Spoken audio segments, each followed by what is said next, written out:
gitna ng gulo ng mundo, may kamay na laging bukas para sa inyo.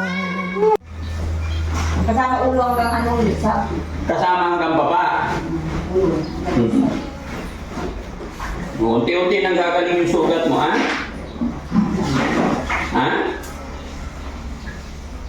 Gusto mong maligo ulit? Paliguan ka? Ayoko. Bakit? Ha? Titinisa! Bakit? Huwag kang matitiris. Bawal yun. Kaya ka nga nandito para gumaling eh. No? Sasama natin yung tatay mo pag pupunta na tayo.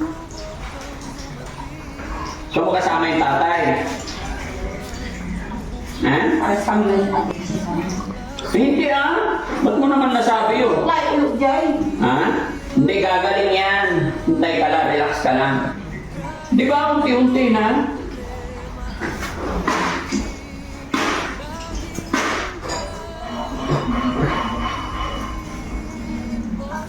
Alam, nakakaamot siya ay.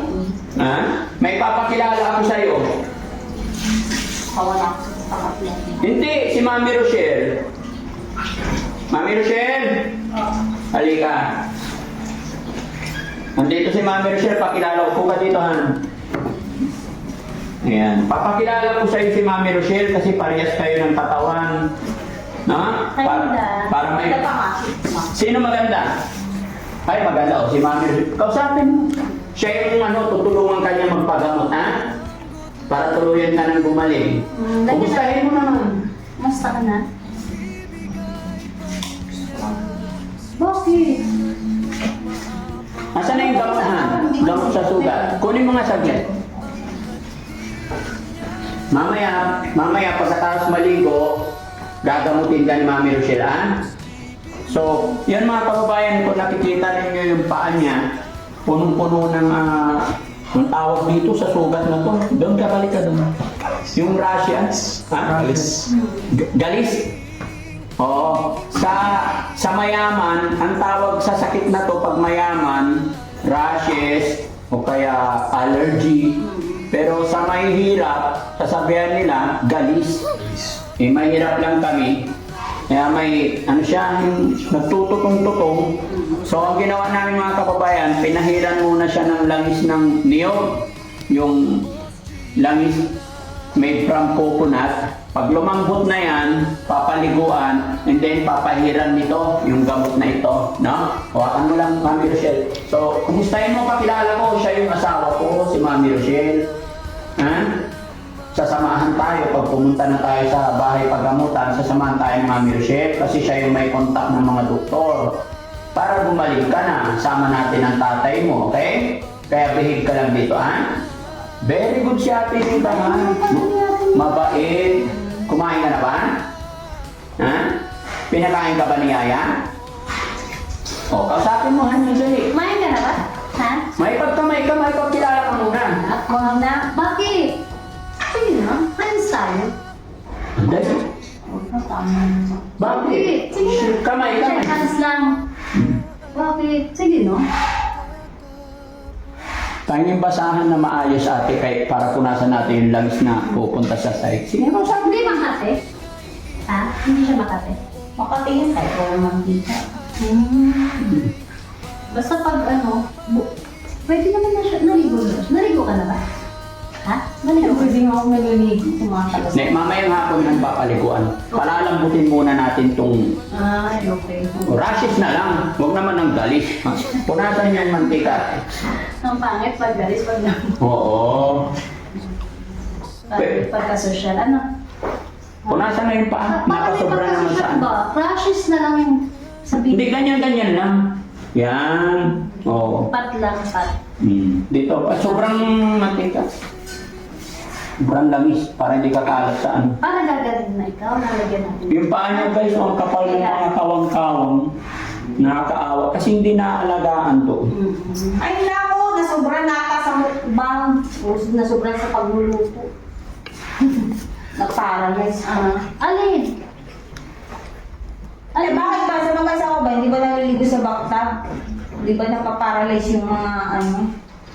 Hindi Okay, naman. ganyan-ganyan mo lang pati dito para mawala. Pero huwag mo Parang ubusin gagawin din. siya, lalagyan natin ng gamot, ha? Di dapat ang lapin mo yung kay mantika bata. Hindi, para ano? Lamis ng niyog yan. Para ma... Larak ba? Larak. Alam mo yung larak? Puta ko man naman mantika yun. Hindi. Larak. Langis. Langis yun ng ano, nyog. Para ano, lumambot siya. Oh. Pag lumambot na yan, Tapos papaliguan ka ni Mami Rochelle and then lalagyan para tuluyan ng gumaling yung skin mo. Diba? Kasi mga kababayan, kinakamot niya, tapos syempre makakain. para ano, para gumaling, mawala yung mga ano, sugat-sugat, no? Oo. Para maganda na ikaw, parehas na kayo ni Mami Rochelle maganda. Tapos Diba? tayo sa parlor para maayos yung ano. O, kasi pumuti na yun. Ako, di sa akin yan. Future darating yung mga buboysit. Bakit? Huwag ka magmura. Ha? Tignan mo, pumuti na yung hair. Hindi yan, alam dyan si Shatang ko, the future tunay kapinsan ko, yan ang yung Karen. Ang may waman, Udken, Cagayan. Ha? Nandun yung kapinsan mo? Nasaan na ron? Oh, yun, yung princess, yun nandun sa Cagayan. Ba't di na... Future nila, oh, sino pa ba yung mga pinsan ko? Marami, San Pedro, oh, isang Meditang Iray. May kapitbahay ko na lang, at future na lang, ira naman nagbibiyan. Sa di man, ato ko, Pedro, Hmm. dami-dami nila. Ba't napunta sa Cagayan? Dami nilang ano. Ito naman si ate, sasabihin niya, sosyal. Paano lang yung sosyal? Future dararangay kinay, mga buisit ba? Huwag mo sasabihin social, Ate Peli, kasi mahirap lang tayo. Sinong sabi si Ate Peli? Sige, sabi ng sosyal. Ate Ako Peli. nung high school, talagang yung tanglaan, giri-giri lang. Eh, mali ko ba magiging ganito ba? Hindi dapat nung niya, dapat agagit. Eh, anong magagawa ka kung masiba-siba, ngul ba? Hindi, sabi lang, Hindi, sabi ko, talagang high school na, giriin akla. ipagamot ka nga para nga mawala na yan, para magiging normal ka na maganda. Anong maganda? Ayun, ano yun, ayun, ay benta nyo, yung nasa Karen. Hindi ka nga ibebenta, ipapagamot nga. Maganda ka naman eh. Maganda ka naman, Ida. Oo, tignan mo. Kaya huwag ka masyado parating galit, ha? Huwag ka magagalit para ano. Lalo Bait niya. Nani, mabait yan. Mabait si Ate Nida. Inaaway lang daw siya ng tatay niya. Iniiwan datnan lang kasi sa bahay. Eh, iniwan ng tatay sa bahay.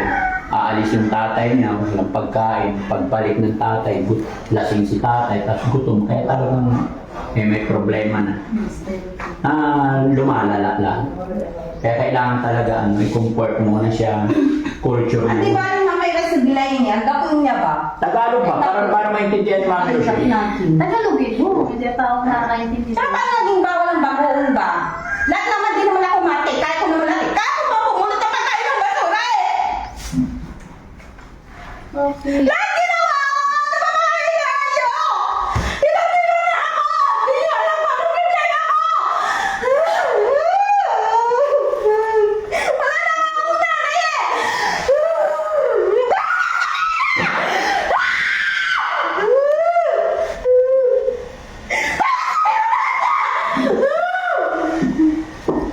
Namiss mo na ba yung nanay mo? Ha? Buti na nga ganyan eh! Naiinis ako ng mga bataan eh! Kahit ganun ang buhay na! Namimiss mo yung nanay mo?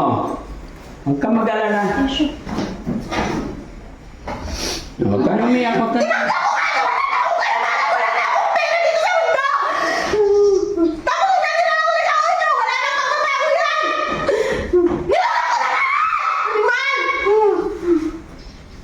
Sige lang, iiyak mo lang yung problema mo para mabawasan yung bigat. Ganito lang po yan mga kababayan. Lalabas niya po yung sama ng loob niya. Nasaan mo? Yan. Namimiss mo ba yun? Ano yung nabigat yung ba di malayo? Ang hirap nagkikirikira siguro dipendyaman ko. Dahil siguro kung may mayaman kong nakimot, siguro tagal-tagal siguro mundo. Namimiss mo ba yung nanay mo? Ha? Ha? Namimiss mo si nanay? Tinida? Huwag kang mag-alala. Nandito kami, nandito. Pamilya mo kami dito, ha? Hindi pa pababayaan ni Mami Rochelle. Ha? Dito lang kami, Ate Linda, ha? Sige ba? Naalala niya na paunti-unti. Kasi syempre dito nararamdaman niya yung pagmamahal, may kasama. Doon sa kanila mga kababayan, iwanan nga, dalawa lang sila nakatira sa bahay nila. Tatay niya, yung tatay niya nagtatrabaho sa construction. Alam niyo naman po, sa construction, lalo na walang asawa yung tatay niya. Siguro pag uwi ng tatay, lasing. Pag uwi, gabi na. So wala nang nagpo-comfort sa kanya. Although walo daw sila magkakapatid, pero yung mga kapatid niya, watak-watak na. Kaya kung makikita ninyo yung bahay nila, talagang as in, wala nang ayos, hindi na nalilinisan, wala na naglilinis. Kaya siguro talagang nagiging iba yung isip. Pero pagdating dito, yan, napapakain natin, hindi na siya ganoon nagwawala. Unlike doon talaga, kung ano-ano mapinagbabato. Pero dito, sinisigaw na lang niya yung sama ng loob niya. Di ba, Tinida? Basta huwag kang mawala ng pag-asa, ha? Ha? Dito lang kami, Linda. Ha? Linda. Gagamutin ka ni Mami Rochelle. No? Sana yung basahan natin, punasan ko to. Yung pinangapay lang. Yun. Okay. Huwag ka nang umiyak. Huwag ka nang magalit. Ha? Nalulungkot ka ba dito? At least makakain ka dito anytime, ano? 3 times a day. Maayos ang kalagayan mo, ha? Sa simula lang yan, medyo malungkot ka, pero masasanay ka rin, no? Ito yung reason mga kababayan na hindi namin na isinasama. Kumbaga dito para full attention ang Team Daddy Frankie. Pero pagka nasimula na pagpapainom ng gamot at na-neutralize na natin siya, doon natin pwede na natin isama. No? Kumbaga secure natin ang lahat. Hindi pa rin natin talaga control ang lahat. Pero hanggat napapakain natin, hanggat nakakausap natin, hanggat ipinaparamdam natin yung kabutihan at pagmamahal, ay siya pa rin mananaig ng kabutihan. Hindi siya kayang agawin ng mga bad elements hanggat inaalagaan, minamahal natin, ipinaparamdam natin ang pagmamahal. Lalong-lalo na siyempre binabanggit natin ang ating Panginoon sa bawat payo natin sa kanila. Diba? Kasabay ng tamang pag-alaga, pagkain, ay hindi siya papabayaan ng Panginoon. Diba? Tinida, lagi kang magdarasal, ha? Hindi ka pababayaan ng ating Panginoon. Okay? Very good. No? Relax na lang. Tingnan mo. Ha? Okay. Kausapin mo Sama nga. ko, babe. Ayun. Ganun lang yan. Kailangan lang yan ng comfort. Linda, marami. Sabihin mo sa amin, dito lang kami, ha? So, mga ice cream, pili tayo. Ay, halo-halo. Ay, ito. Gusto mo? Halo-halo tayo? Tara. Tara na. Papadeliver tayo halo-halo.